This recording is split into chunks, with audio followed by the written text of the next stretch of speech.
chiamato One Minute Concert. Maria Piazzorzi.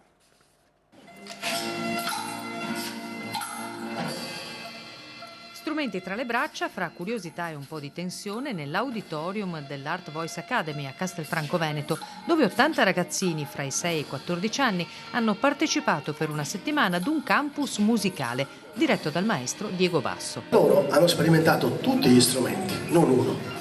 I giovani allievi hanno suonato un concerto da 1 minuto, esprimendo quanto appreso in una settimana, imparando a coordinarsi e a suonare le prime note in 60 secondi di musica d'insieme. Il maestro Basso si è impegnato nel One Minute Concert fra un'esibizione e l'altra della tournée europea dei 3 giovani tenori del Volo, per i quali dirige prestigiose orchestre. Evidentemente si prova soddisfazione anche nel lavorare con i più piccoli allievi, facendo loro scoprire e amare la musica.